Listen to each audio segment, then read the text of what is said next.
Well, welcome all. This is another one of those perhaps oddball videos that crosses a few boundaries, and this is sort of applicable to videographers, photographers who work in the field and need sort of portable power, four-wheel drivers and campers who are in the same boat needing portable power for lighting and various other activities that require 12-volt power, especially while in the bush.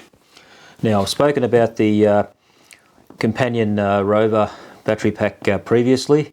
There's a 5.5 kilo lithium polymer, lithium iron phosphate battery, I get it right one day, that I've been using out in the bush now for a little while, for the times that we have been able to go out.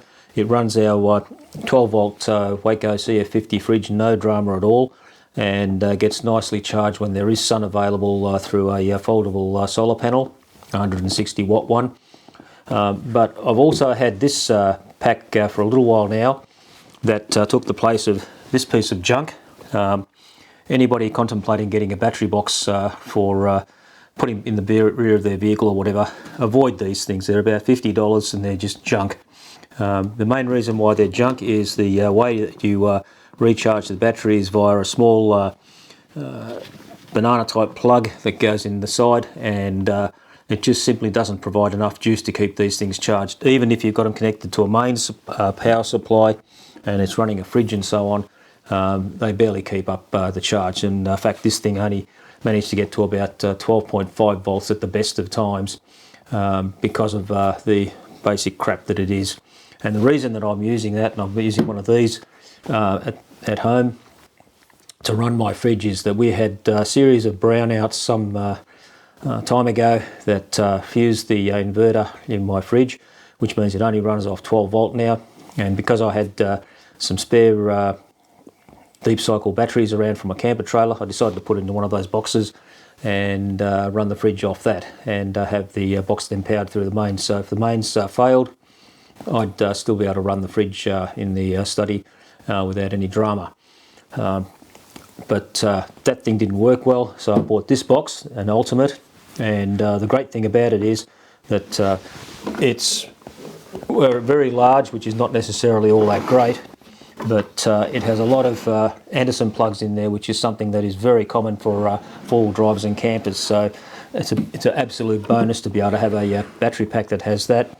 It's got your readout in there that tells you exactly how much power it's got, and it's got USB power and two cigarette lighter plug power outputs as well. So it's quite versatile, extremely good. You can run solar power into it. You can jump start your car with it, given the right type of battery inside, and it can be charged off the car itself as well, which some of the packs can have issues, but this is the Anderson plug, can directly power it because it's got a circuitry in there that allows that to happen. Now, as I said, that thing's 5.5 kilos. This now is 12 kilos, and the reason for that is that it now has a lithium iron phosphate battery in there as well, 100 amp hour one. It's called a Moby brand. No idea how good that is. They're around virtually with every seller on the internet. They're not badly priced. I think it was $300 for that, which is quite low compared to some of the other brands, but I'll see in time how good it is. To date, it's been running for about 1 or 2 months now. Not a problem at all. I've got a Gulu battery charger. I've got 3 Gulu products at the moment. A funny name, but they actually are very, very good battery chargers. I've got one for our generator, keep the battery going. I've got one that I use with my car come winter. It's if it's not used all the time, it drains the battery, so this can just be plugged in all the time into the back of the car where I've got a power outlet, an Anderson plug one again. And I bought another one for this because it actually has a lithium iron phosphate setting, so it can keep the batteries charged properly rather than using a lead acid type battery. And the reason why I changed it to lithium iron phosphate was not weight reasons, but I started smelling sulfur dioxide or sulfur, whatever it is, rotten egg gas one day, and felt the battery box, and it was getting quite warm. So outside it went, and clearly the battery was well and truly dead. I think it registered 8.8 volts or something like that when I took it out of there. but I was surprised because it was a deep cycle battery that was looks like 10 years old, so it actually had lasted quite a long time, as long as they reportedly say these LifePo batteries last. But the reason that I want to bring this up is that for people who do require power out in the field or anywhere where there's no mains power available, if you're doing video stuff or photography and want lighting, I showed earlier in the previous video that this will power the lights that I have through an inverter, albeit it's fairly noisy with the inverter I've got. But if you get yourself a decent inverter that's not super noisy, then it should be fairly quiet. This will do it without any trouble. And the other reason why I sort of bring this up is I've been seeing a lot of videos on YouTube about these solar generators, boxes like this with an inverter in it, that people rave about and say how great they are and show how they can run their fridge or a washing machine or whatever. But the reality is that they use 100 or 120 amp hour battery, which gives them very minimal power itself. The inverter that's in there might be able to run a fridge or a washing machine for a while, but then that's it, it's gone. You're paying a lot of money.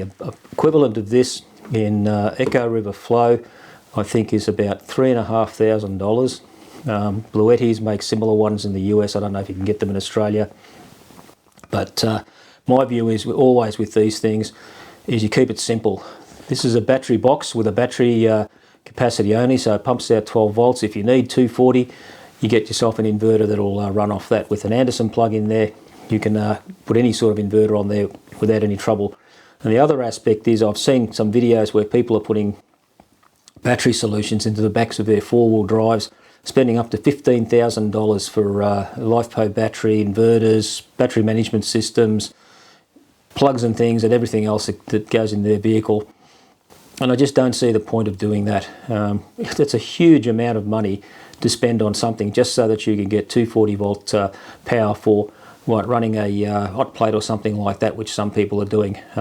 My view is you keep things simple, and I've got personally no need for that. Some people might like that and relish that and find it's a great thing that they can run a hot plate in the back of their vehicle and whatnot from their battery systems.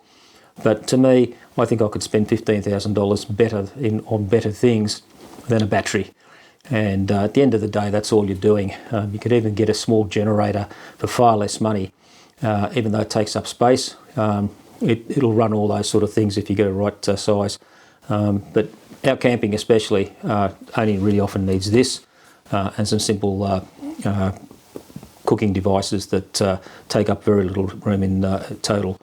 So I thought I'd just put something out there for people to ponder when they're looking at doing powering systems and stove out in remoter areas where you can't have regular power. Obviously some people can't take something as big as this with them. This is actually quite bulky, so depending on your vehicle situation this might not be suitable, but something like this can be. And a fold-up solar panel like I have, which is 160 watt, you can get enough power even in Victoria to recharge a 40 amp battery without too much drama. And this will sort of keep you going with fridges and things like that without any hassles at all. In summer when it's sunny, the solar panel will keep up the juice. In winter when it's not sunny, you don't really need to be running your fridge all that often anyway, so this is great for just as a backup if your car can't supply the power to a fridge. And in our circumstances, often the fridge just resides in the car itself and is charged off a second battery in the car. So there are things that keep coming up all the time that make it look tempting to get these solar generators with the inverters built in and all the rest at a huge cost. But something like this I think is far easier, because if the battery goes, you pop the top off, put a new battery in there and away you go. You get those built-in systems. If you have to change the batteries, you're either going to buy a very expensive battery or send the thing in to get replaced at a huge cost. So swings and roundabouts is the versatility and the practicality of something like that. My view, these work just as well and are far simpler to manage, so that there's less to go wrong, less issues, and I think it's something that people need to consider, that whilst the Echo River flows and all those sort of systems sound great, they're they're not always what they're made out to be, and there's a lot of disadvantages, especially cost.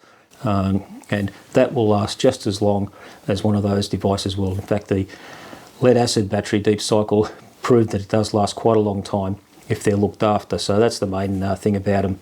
So something to ponder. They're my views, and that's the way we do things when we go out. And I thought I'd let people know. So on that note, I'll call it cheers.